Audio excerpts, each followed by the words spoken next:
Vasco D gamma 1498 में भारत आए और इसके 12 वर्षों के भीतर पुर्तगालियों ने गोवा पर कब्जा जमा लिया। 1510 से शुरू हुआ पुर्तगाली शासन गोवा के लोगों को 451 सालों तक झेलना पड़ा। 1961 में 19 दिसंबर को उन्हें आज़ादी मिली, यानी भारत के आज़ाद होने के करीब 14.5 साल बाद।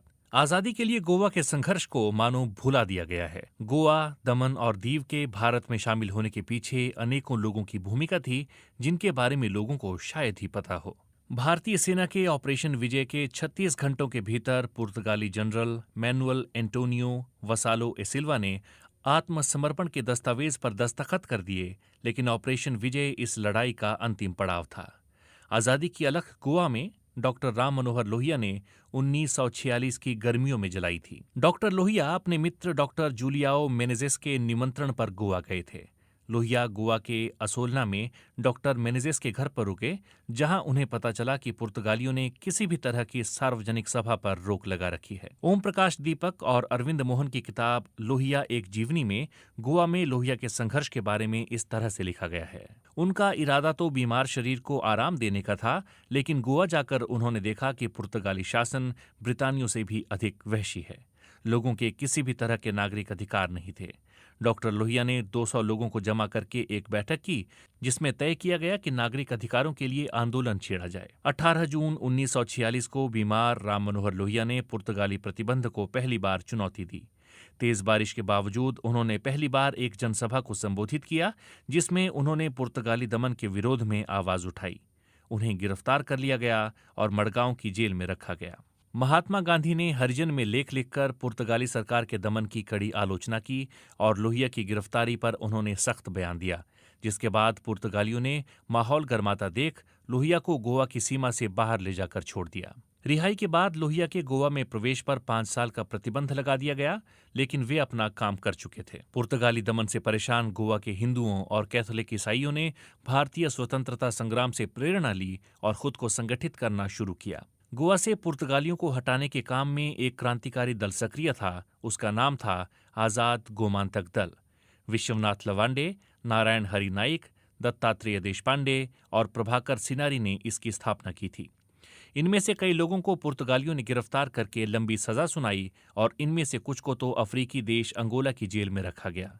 विश्वनाथ लवांडे और प्रभाकर सिनारी जेल से भागने में कामयाब रहे और लंबे समय तक क्रांतिकारी आंदोलन चलाते रहे। 1954 में लोहिया की प्रेरणा से गोवा विमोचन सहायक समिति बनी, जिसने सत्याग्रह और सविनय अवज्ञा के आधार पर आंदोलन चलाया। महाराष्ट्र और गुजरात में आचार्य नरेंद्र देव की प्रजा सोशलिस्ट पार्टी के सदस्यों ने भी उनका भरपूर साथ दिया। लोहिया एक जीवनी बताती है कि गोवा छोड़ने से पहले डॉक्टर साहब ने आह्वान किया कि गोवा के लोग अपना संघर्ष जारी रखें। लोहिया ने 3 महीने बाद गोवा लौटने का वादा किया, लेकिन दिसंबर 1946 आते आते भारत के दूसरे हिस्सों में सांप्रदायिक हिंसा की आग भड़क उठी और लोहिया गोवा नहीं जा सके, क्योंकि वो गांधी के साथ हिंसा की आग बुझाने में लगे थे। किताब के मुताबिक लोहिया अपने वादे को भूले नहीं। वो दोबारा गोवा गए, लेकिन उन्हें रेलवे स्टेशन पर ही गिरफ्तार कर लिया गया। इस बार भी गांधी लोहिया की गिरफ्तारी पर लगातार बोलते रहे। 10 दिन तक जेल में रखे जाने के बाद लोहिया को दोबारा गोवा की सीमा से बाहर ले जाकर छोड़ दिया गया। गौर करने वाली बात यह भी है कि गोवा की आज़ादी की लड़ाई में लोहिया की भूमिका को सिर्फ गांधी का समर्थन मिला। कांग्रेस पार्टी के बड़े नेताओं नेहरू और पटेल का ध्यान गोवा की तरफ नहीं था। वो समझते थे कि इससे अंग्रेजों के खिलाफ चल रही मुख्य लड़ाई से ध्यान भटकेगा। इस बीच लोहिया ने गोवा से लगे कई जिलों का दौरा शुरू किया। उन्होंने गोवा की आज़ादी की भावना रखने वाले लोगों को संगठित करने का काम शुरू किया। उन्होंने मुंबई में बसे गोवा के लोगों को जुटाया और आंदोलन की तैयारी में जुट गए। लोहिया एक जीवनी बताती है कि गोवा वाले चाहते थे कि लोहिया ही उनका नेतृत्व करें, लेकिन गांधी जी की राय ये थी कि गोमांतक लोगों को अपनी लड़ाई खुद लड़नी चाहिए। इसके बाद गांधी ने लोहिया को अपने पास बुला लिया। लोहिया एक जीवनी में लिखा है, फरवरी 1947 में नेहरू ने यहां तक कह दिया कि गोवा का प्रश्न महत्वहीन है। उन्होंने इस पर भी संदेह जताया कि गोवा के लोग भारत के साथ आना चाहते हैं। इसके बाद गोवा की स्वतंत्रता का आंदोलन मुरझाने लगा, लेकिन गोवा के लोगों का मन बदल चुका था। उनकी स्वतंत्र आत्मा के प्रतीक बन चुके थे डॉक्टर राम मनोहर लोहिया। मुख्तार अनीस ने अपनी किताब समाजवाद के शिल्पी पेज नंबर 142 पर लिखा है कि तब भारत में कांग्रेस और मुस्लिम लीग की अस्थायी सरकार थी। उस सरकार के प्रधानमंत्री जवाहरलाल नेहरू ने एक बयान में कहा कि गोवा की पराधीनता भारत के गाल पर एक छोटी सी फुंसी है जिसे अंग्रेजों के जाते ही आसानी से मसल कर हटाया जा सकता है। मुख्तार अनीस लिखते हैं कि सरकार पटेल ने भी साफ कह दिया कि गोवा से अस्थायी सरकार का कोई वास्ता नहीं है, लेकिन लोहिया को गांधी जी का आशीर्वाद प्राप्त था। बंटवारे और भयावह सांप्रदायिक हिंसा के बाद भारत को आज़ादी मिल गई, लेकिन गोवा पुर्तगाल के ही कब्जे में रहा। यहां तक कि 1954 में फ्रांसीसी पांडिचेरी छोड़कर चले गए, लेकिन गोवा आज़ाद नहीं हो पाया। भारत सरकार ने 1955 में गोवा पर आर्थिक प्रतिबंध लगा दिए।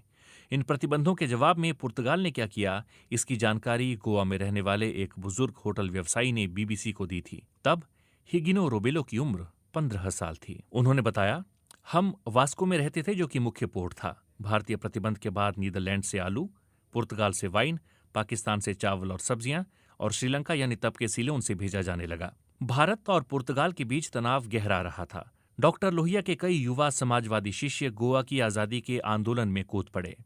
इन लोगों में सबसे अहम नाम मधुलिमय का है, जिन्होंने गोवा की आज़ादी के लिए 1955 से लेकर 1957 के बीच 2 साल पुर्तगाली जेल में बिताए, जहां उन्हें कई तकलीफों का सामना करना पड़ा। उन दिनों गोवा की जेलें सत्याग्रहियों से भर गई थीं और अंतर्राष्ट्रीय मानवाधिकार आयोग ने इन आंदोलनकारियों की रिहाई के लिए पोप से हस्तक्षेप करने की अपील की थी। गोवा को 19 दिसंबर 1961 को कैसे आज़ादी मिली, इसकी कहानी बहुत दिलचस्प है। जिस फुंसी की बात नेहरू कर रहे थे, उसे मसलना उतना आसान नहीं था जितना उन्होंने सोचा था। पुर्तगाल आसानी से गोवा को छोड़ने के मूड में नहीं था। वो नॉर्थ अटलांटिक ट्रीटी ऑर्गेनाइजेशन यानी नेटो का सदस्य था और नेहरू किसी सैनिक टकराव से हिचक रहे थे। 1961 के नवंबर महीने में पुर्तगाली सैनिकों ने गोवा के मछुआरों पर गोलियां चलाईं, जिसमें एक व्यक्ति की मौत हो गई। इसके बाद माहौल बदल गया। भारत के तत्कालीन रक्षा मंत्री केवी कृष्ण मेनन और नेहरू ने आपातकालीन बैठक की। इसके बाद 17 दिसंबर को भारत ने 30,000 सैनिकों को ऑपरेशन विजय के तहत गोवा भेजने का फैसला किया। इस ऑपरेशन में नौसेना और वायुसेना भी शामिल थी। भारतीय सेना की बढ़त को रोकने के लिए पुर्तगालियों ने वास्को के पास एक पुल को उड़ा दिया, लेकिन 36 घंटे के भीतर पुर्तगाल ने कब्जा छोड़ने का फैसला कर लिया। इस तरह डॉक्टर लोहिया का आजाद गोवा को देखने का सपना पूरा हुआ, लेकिन वैसे नहीं जैसे वो चाहते थे। गांधी की तरह लोहिया भी चाहते थे कि गोवा सत्याग्रह से आजाद हो, न कि बंदूक की ताकत से।